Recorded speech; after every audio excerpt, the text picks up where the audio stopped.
Respiratory rhythms, they are regulated by the higher brain centers, and also there are chemoreceptors, then there are certain stretch receptors and other reflexes they are present, which they all work together to maintain the respiratory rhythm.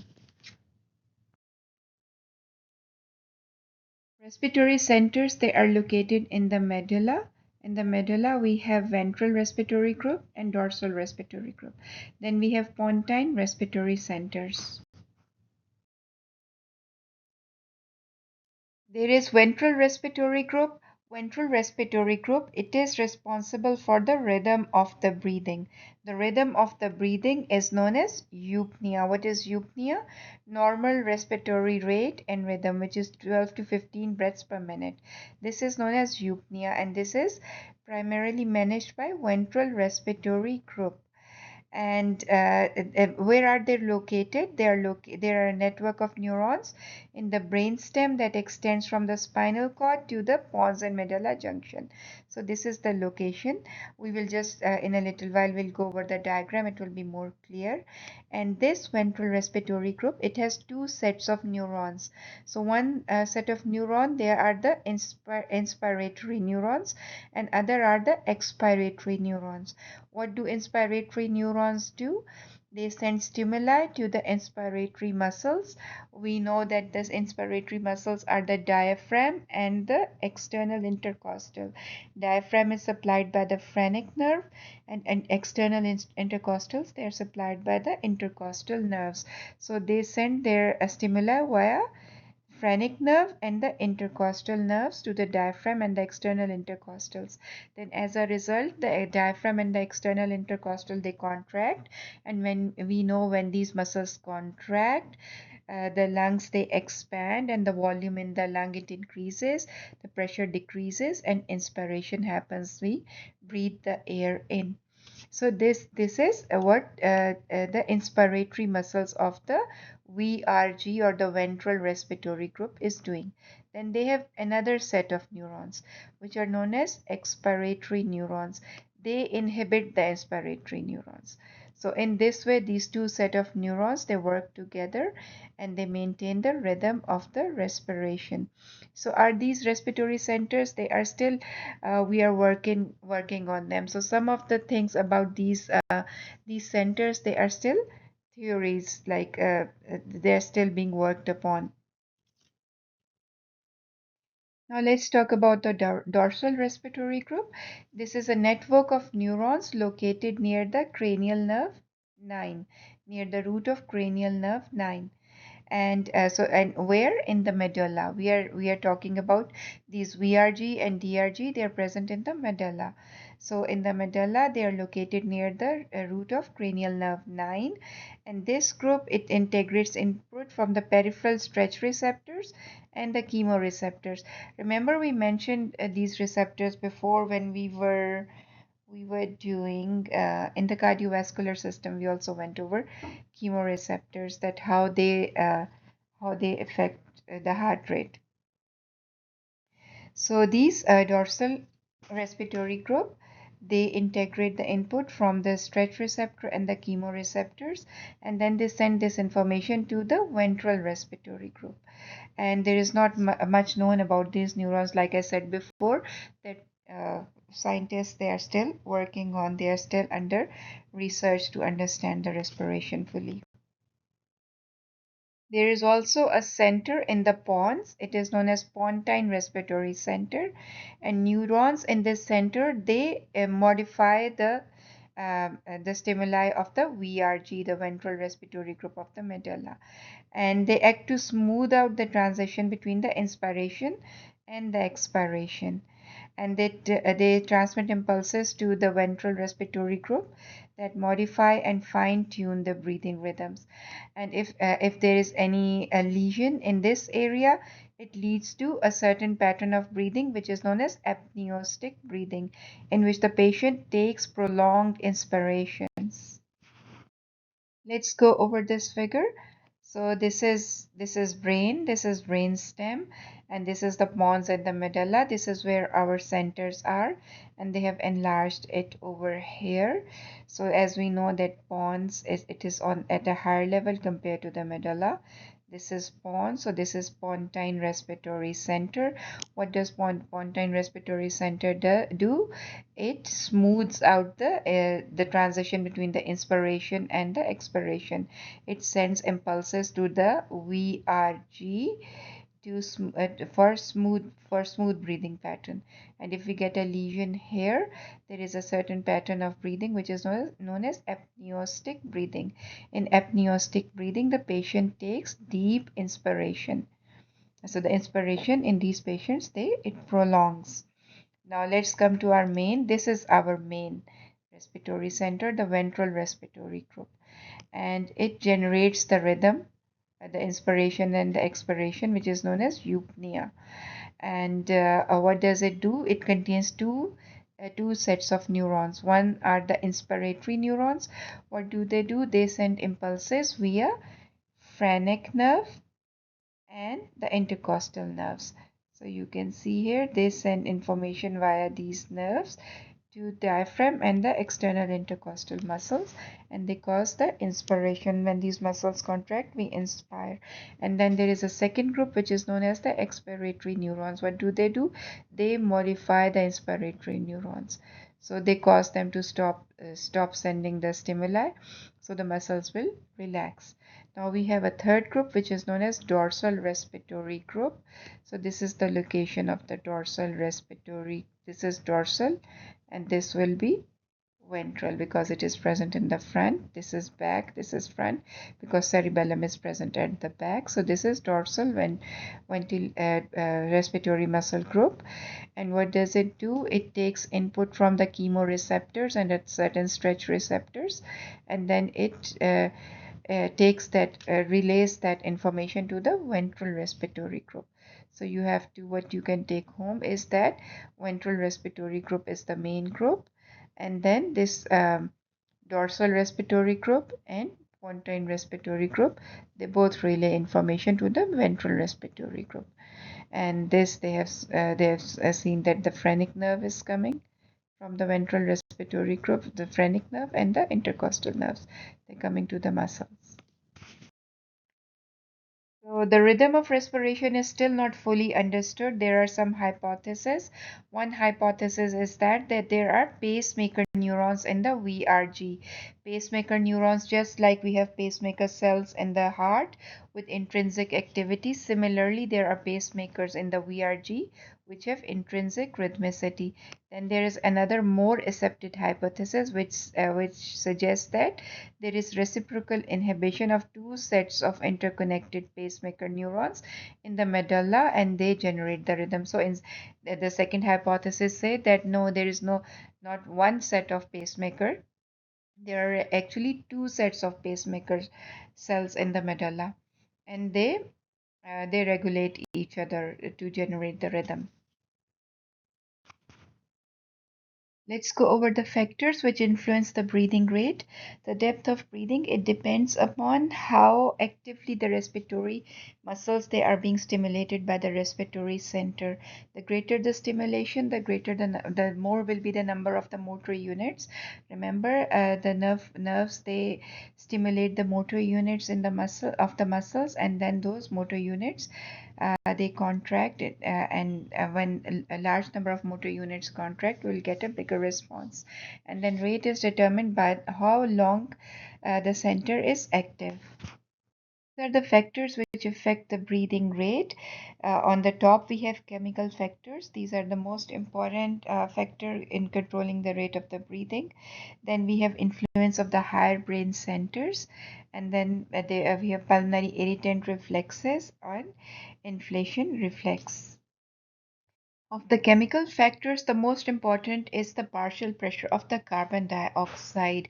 Whenever the partial pressure of the carbon dioxide is more In the blood, it is going to stimulate the centers, and it is the rate and the depth of the breathing they are going to increase.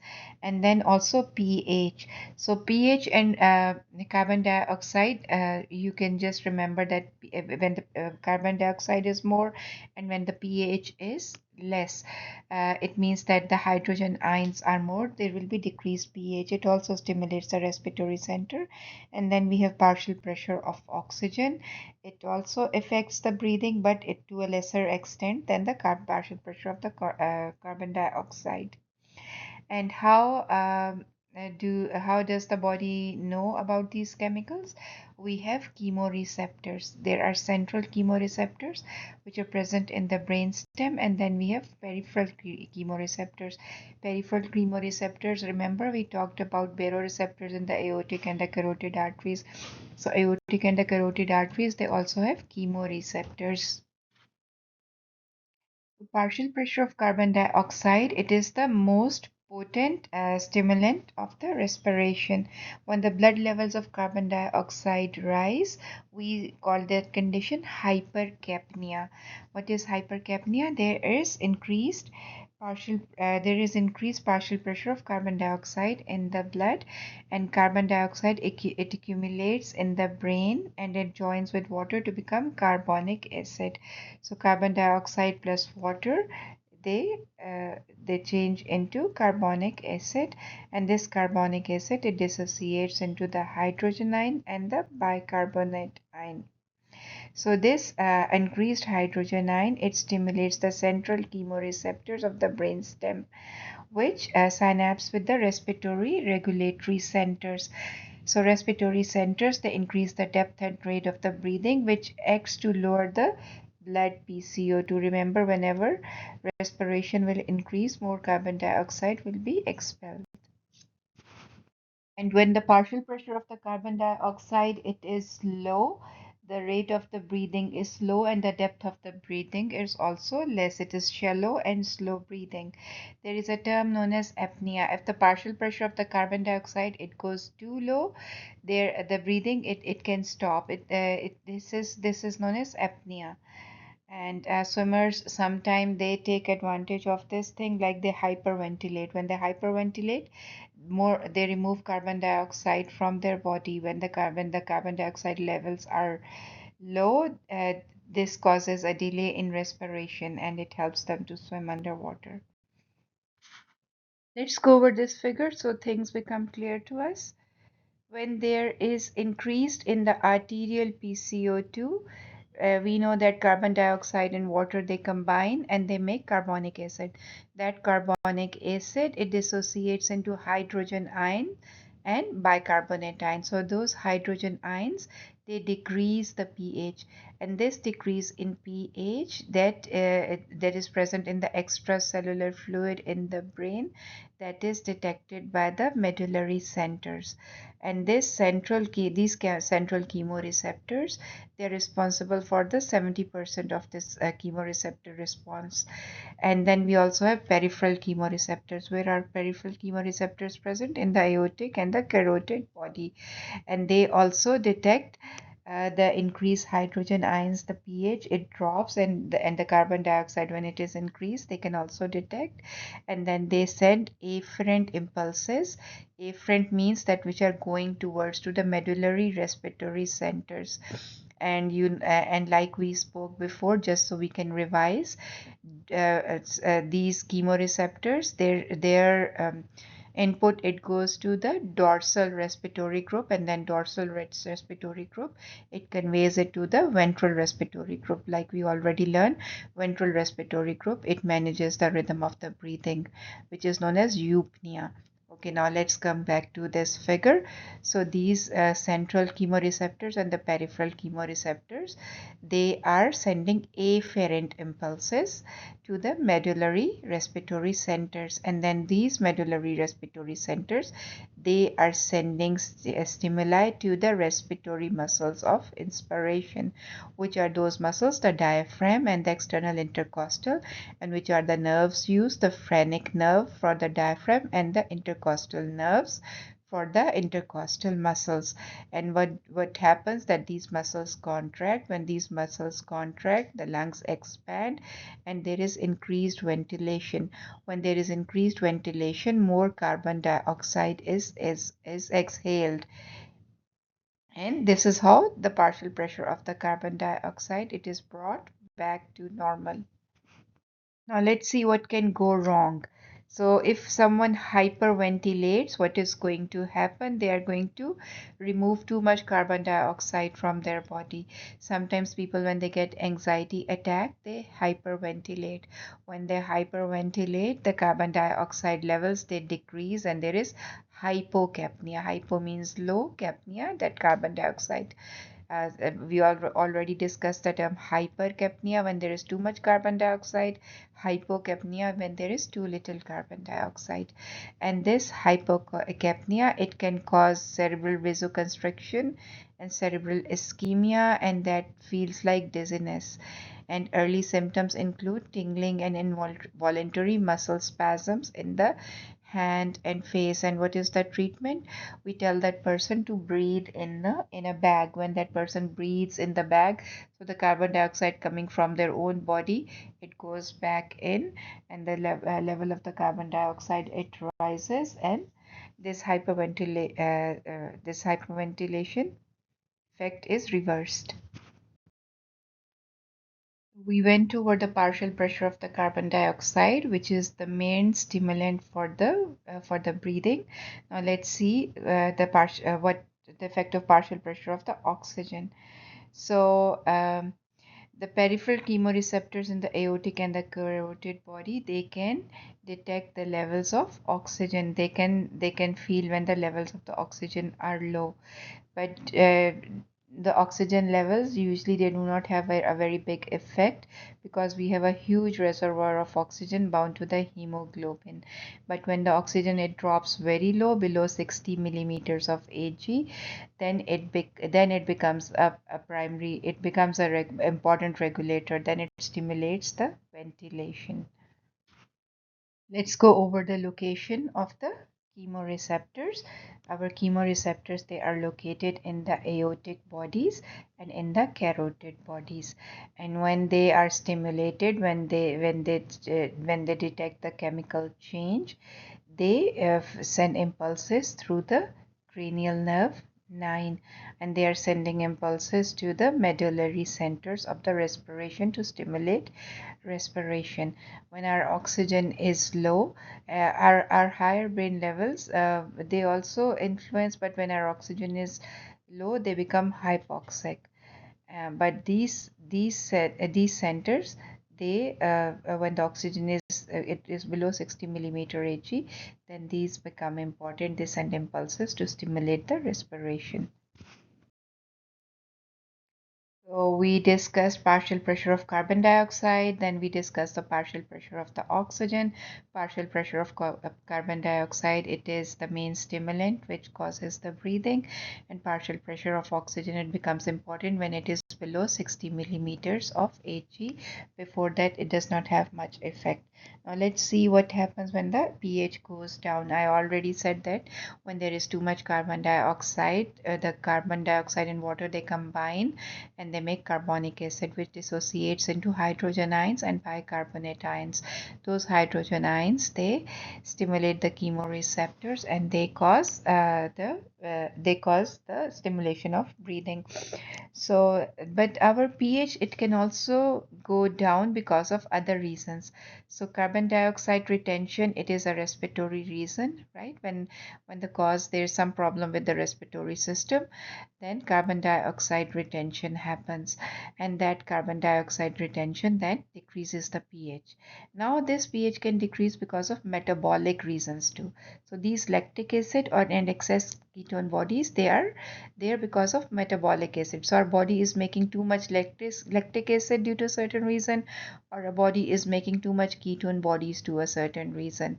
So these are also acids. So when they accumulate in the body, again the hydrogen ions they increase, and the pH, it drops, and when pH drops, the chemoreceptors, they detect the change and then they stimulate the respiration.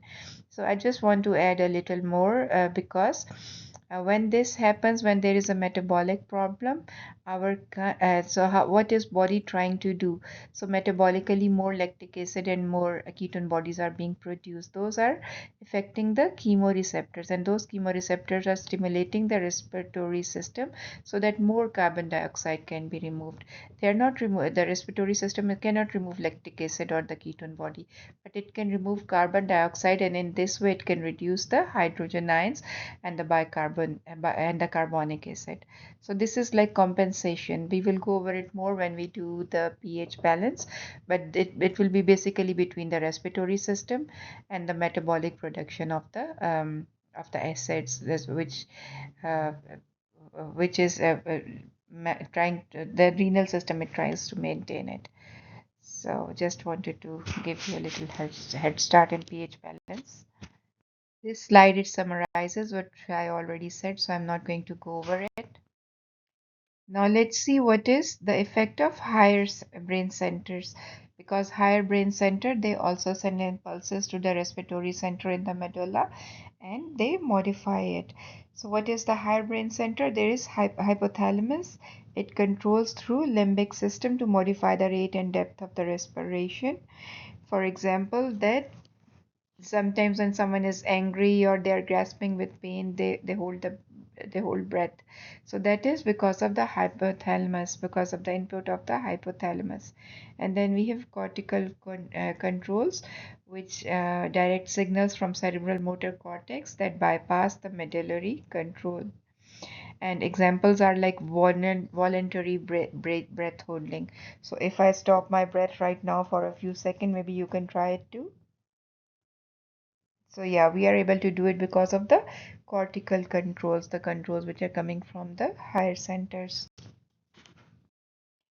Okay, so we went over the chemicals. In that, we went over partial pressure of carbon dioxide, oxygen, and the pH. Then we discussed the higher centers. Now let's see what happens. There are if something irritates the lungs.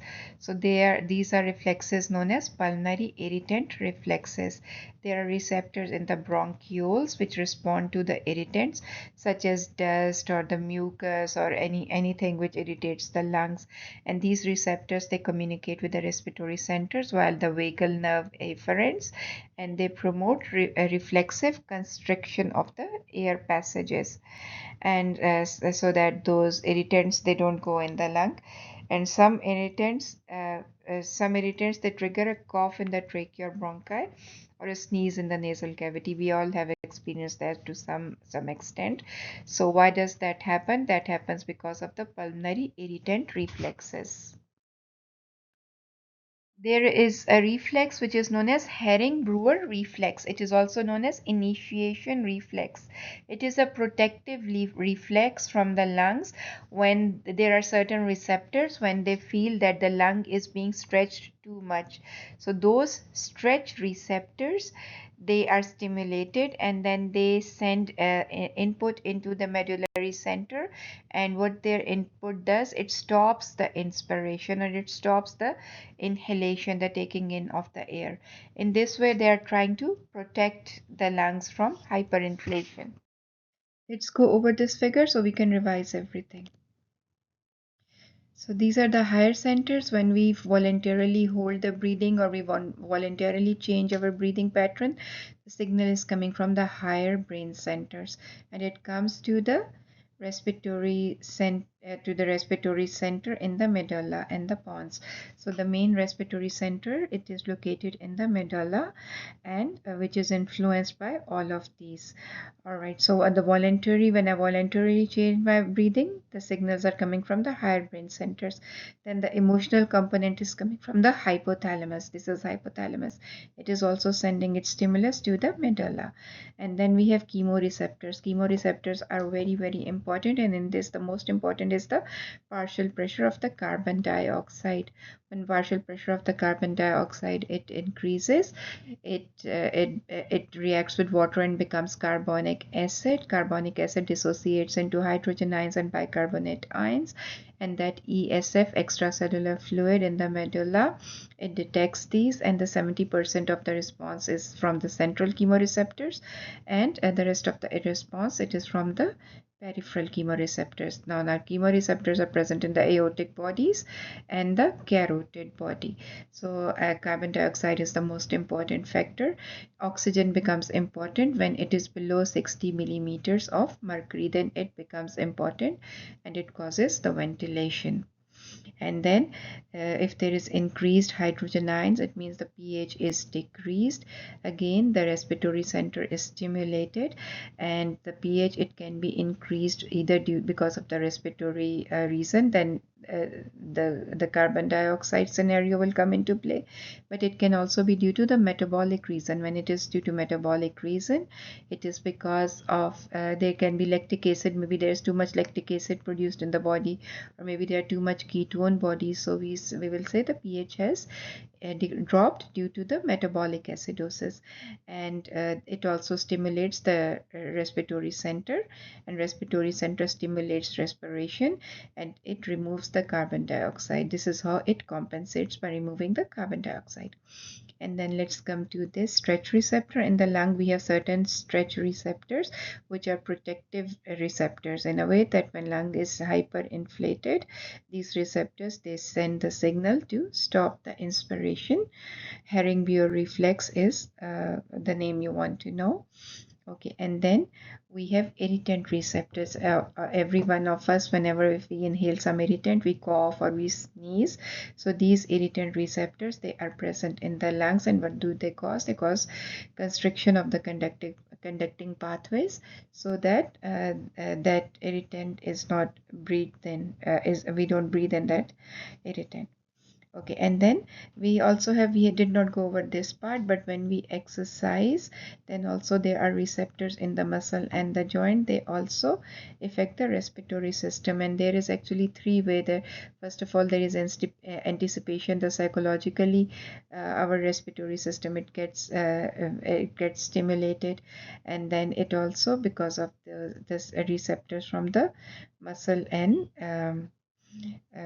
from the muscle it gets stimulated, because when we do exercise, initially our respiration it increases abruptly, and then there are changes in the partial pressure of our oxygen and carbon dioxide in the venous blood, but it somehow stays correct in the arterial blood. In the arterial blood, it does not affect that much.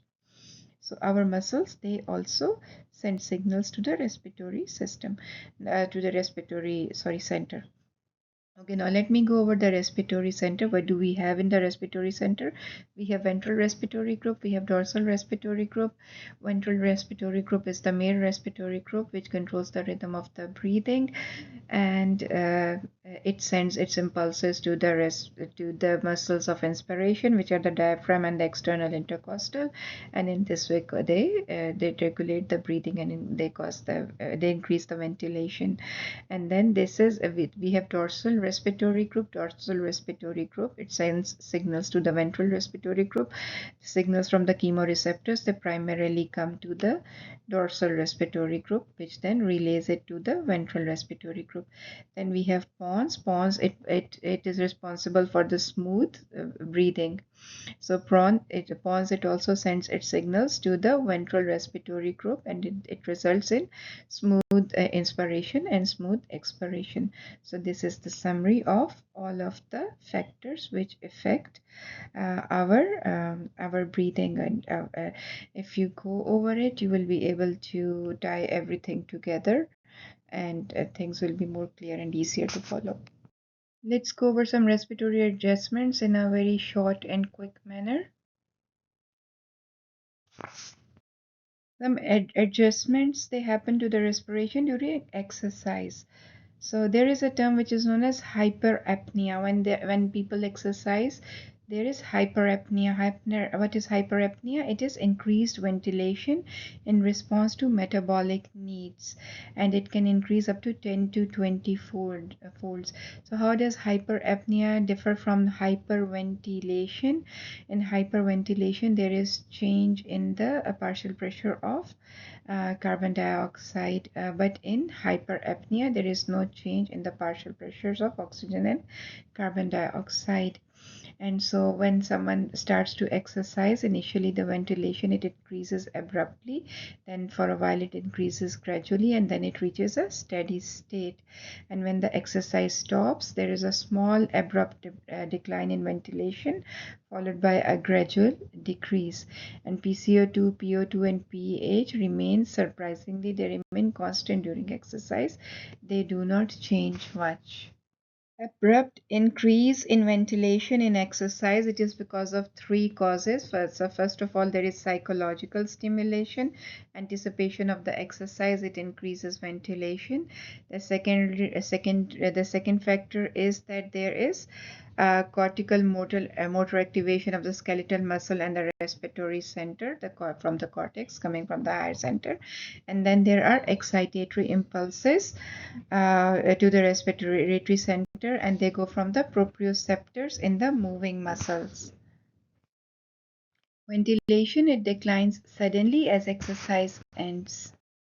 Quickly going to a high place or a high altitude, it makes a person sick, and it is known as acute mountain sickness. And the symptoms are the headache, shortness of breath, nausea, dizziness. In severe cases, they can be lethal cerebral and pulmonary edema. They can also occur. But when but our bodies, they accumulate, they have a process known as acclimatization. We become used to of the high altitude. We know when the partial pressure of the oxygen is low, because at high altitude the partial pressure of the oxygen is low. When partial pressure of oxygen is low, one of the effect is that the chemoreceptors, they become more sensitive to the partial pressure of the carbon dioxide, and then they stimulate the ventilation. Altitude, because the partial pressure of the oxygen is low in the atmosphere, so it always results in lower than normal hemoglobin saturation. And remember, when there is hypoxia, how does or I mean, like, this is physiological, our kidneys, they secrete erythropoietin, and that erythropoietin, it stimulates the bone marrow to make more red blood cells to compensate.